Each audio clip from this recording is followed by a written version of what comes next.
Sir இது வந்து ஒரு மட்டை சார் இதுக்கு பேர்.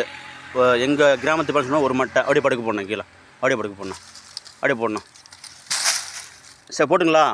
இப்போ இதே மாதிரி இதை ஒட்டி கை வேணாம், இதை ஒட்டி ஒன்று அப்படியே போட்டு வந்துச்சுங்களே. அப்படி போட்டால் டக்குன்னு வேலையாது சார். நமக்கு டைமிங் ஆகாது, செலவு குறைன்னு எனக்கு தோணுது சார். எனக்கு திருப்பி நம்ம அதெல்லாம் அழகுனூறு பாட்டு அப்படியே தூக்கி காட்டணும். நான் அப்படியே தூக்கி அப்படியே மேலே தூக்கிடலாம், அப்படியே தூக்கி கொண்டே பொருளாக ஒதுக்கிடலாம் சார். நம்ம இப்படி தான் சார் எனக்கு தோணுது. நீங்கள் உங்கள் ஐடியான்னு எனக்கு எப்படி எனக்கு தெரியல, உண்மையாலுமே எனக்கு தெரியல.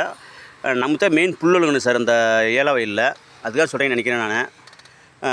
இதே மாதிரி மொத்தம் போட்டு வச்சுங்களேன், நமக்கு ஈஸியாக இருக்கும், டக்குன்னு வேலை முடியும் சார் வேகமாக. அதுக்காக சொல்கிறேன் சார், வேணும் இல்லை சார். இது கொஞ்சம் எப்படி ரிப்ளை பண்ணி சார் எனக்கு வேண்டி. திருப்பி கீழே போடணும், கீழே போட்டு திருப்பி போடு. இதே மாதிரி சார், இது மேலே ஒன்று அப்படியே ஒட்டி அப்படியே போட்டு போயிடும் சார். நம்ம அதாவது ஜிக்ஸாக்கில் சார் 1 by 1 அப்படியே இது மாதிரி போட்டால் கொஞ்சம் ஈஸியாக இருக்குன்னு தோணுது சார். வேலை நல்லா முடியும்.